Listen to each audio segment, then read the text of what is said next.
In my Through My Window episode, When a Post Makes You Panic, I shared a moment when a post about Social Security hit my feed. And for a split second, my stomach dropped. Not because I didn't know anything about the topic, but because the post was emotional, urgent, and shared by someone I respect. Today's episode is the companion to that reflection. This isn't about that specific post, and it's not about proving anyone wrong. It's about showing you the exact process I used to slow down, separate strong emotion from facts, and figure out what was actually true. So you can do the same the next time a viral claim hits your feed. We're going to walk through this using the 3 P's clarity method. Pause, pinpoint truth, proceed with purposeful forethought. And one quick note before we start, because the way information spreads keeps changing so quickly, many of these skills simply weren't things most of us were ever taught. I'll walk you through the full process here, and I've also linked a short reference list in the description with the episodes that go deeper into specific steps, if you want to explore or brush up at your own pace. From anyone, we stand American together. The very first thing to do when you see a viral post is not to fact check it. It's to notice how it makes you feel. Does your chest tighten? Does your stomach drop? Do you feel a rush of anger, certainty, outrage, or urgency? That reaction is information. Before we go any further, let me clarify what I mean when I say a viral myth. I'm not talking about folklore or old stories. A viral myth is a claim that spreads quickly online, feels emotionally convincing, and is often partially true, but misleading or wrong in important ways. These kinds of claims are designed to hit our emotional wiring before our thinking brain has a chance to catch up. And here's the key reframe. A strong emotional reaction is not proof that a claim is true. It's a signal that something just pushed a button. If a post triggers a strong emotional response instantly, the most important fact is this: your emotions were targeted first. Truth check. Pausing doesn't mean ignoring the issue. It means refusing to let strong emotions do your thinking for you. Once you've paused, the next step is to separate the story from the claims. Most viral posts aren't making one clear argument. They're bundling several claims together inside an emotional narrative. That's what makes them so convincing. So instead of reacting to the overall message, slow down and ask, what specific claims is this post actually making? For example, is it claiming something was changed or renamed, money, rights, or opportunities were taken away, a group is being harmed while another benefits, today's reality should be compared to a simplified or idealized alternative? These are very different claims, and each one needs to be checked on its own. A helpful trick here is to turn emotional statements into neutral questions. Not, this is outrageous, but what is being claimed here? When did this supposedly happen? Who is making this claim? What would need to be true for this to be accurate? This step matters because emotions can feel true, but they can't be verified. Only claims can be checked. And until you know exactly what is being claimed, you don't yet know what you're trying to confirm or challenge. Once you've identified the specific claims, the next question is simple. Where did the information actually come from? A screenshot is not a source. A repost is not a source. A quote pulled out of context is not a source. What you're looking for is the original origin of the claim. That might be an official organization or institution, a primary document or announcement, a named report, study, or law, a direct statement from a clearly identified source.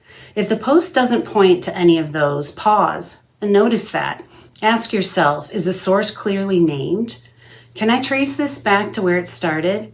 Or am I being asked to trust the message without seeing its origin? Sometimes a post relies on phrases like, someone I know, I heard that, they don't want you to know. Those aren't sources. They're signals that the claim hasn't been connected to a verifiable source yet. When a claim has no traceable origin, that doesn't automatically mean it's false, but it does mean it hasn't earned your trust. And that's an important distinction. Tracing the source helps you move from reaction to evidence, and it sets a stage for the next step, verification. Now we verify calmly and slowly. This is where many people get stuck because verify sounds simple, but it's not always obvious how to do it. The goal here isn't to find one source that agrees with you. It's to check whether a claim holds up across reliable sources. And that matters, especially when a post triggers strong emotion.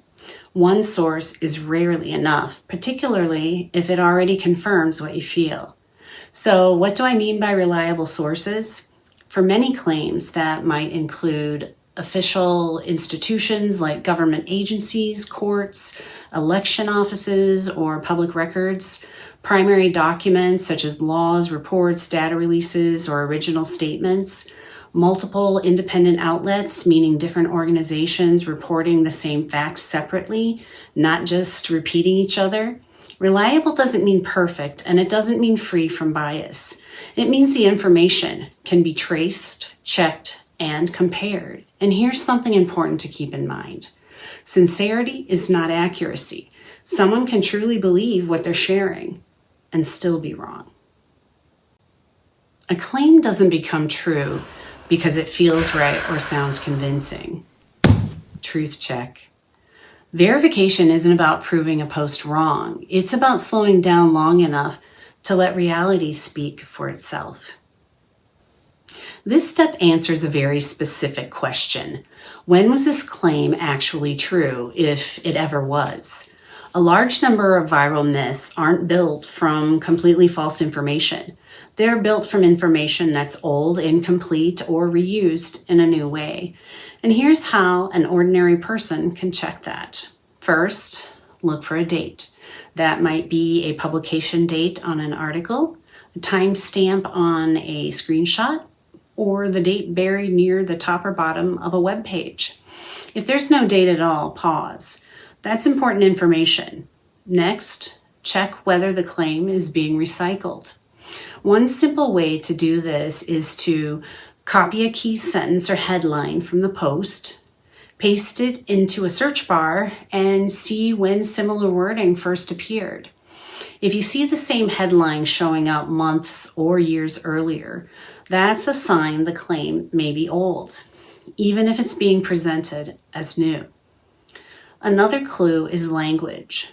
Be cautious with phrases like just announced, breaking, this just happened. Those words don't tell you when something occurred. They're designed to create urgency. Context matters too. Ask yourself, is this quoting just one line from a longer statement? Is a single statistic being shared without explaining limits or exceptions? Is a temporary situation being described as permanent? None of this means the original information was fake, but it does mean the viral version may be incomplete or misleading. Checking timing and context helps you avoid reacting to yesterday's information as if it's today's emergency. And that alone can completely change how a claim looks. This step is about precision. Not every viral myth is completely false. Some claims survive because they contain a piece of truth, but leave out information that changes how that truth should be understood.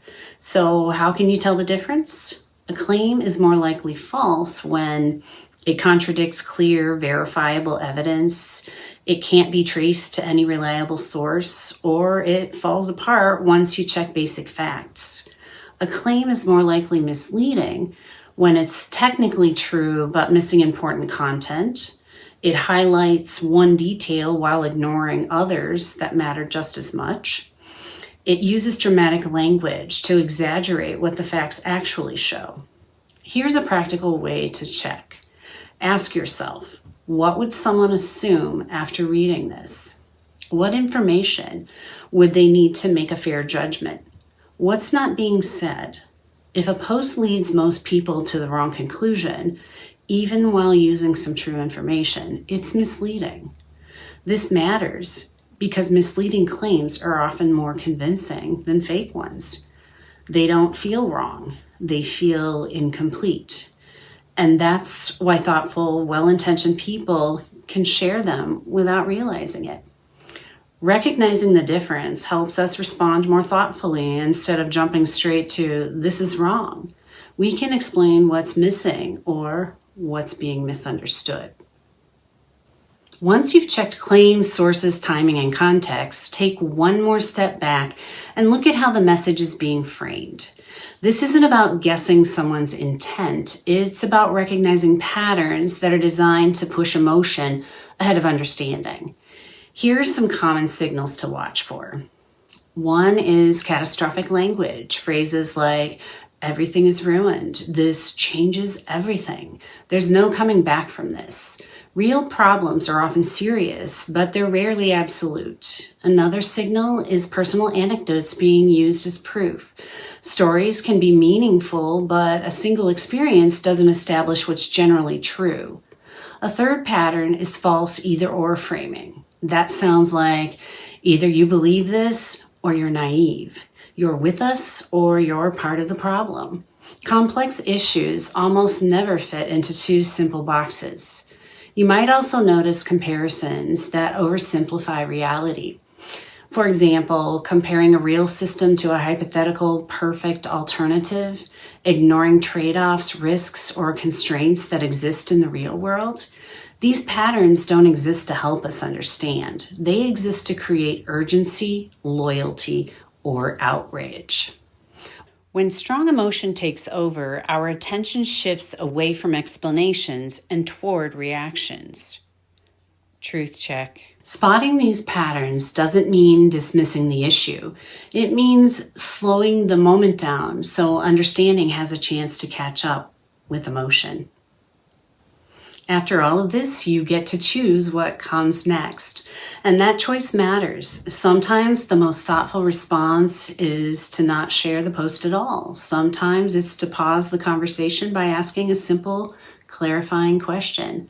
Sometimes it's to offer context calmly rather than trying to win an argument. And sometimes it's to step away, especially if the conversation is no longer about understanding. None of those choices mean you don't care. They mean you're choosing how to engage instead of letting the moment decide for you. Clarity gives you the options. Strong emotion takes them away. And this matters not just for our feeds, but for our civic life. When misinformation convinces us that systems are already broken beyond repair, people stop participating in the conversations that could actually improve them. Proceeding with purposeful forethought means staying engaged with reality, not reacting to a distorted version of it. So here's the bigger picture.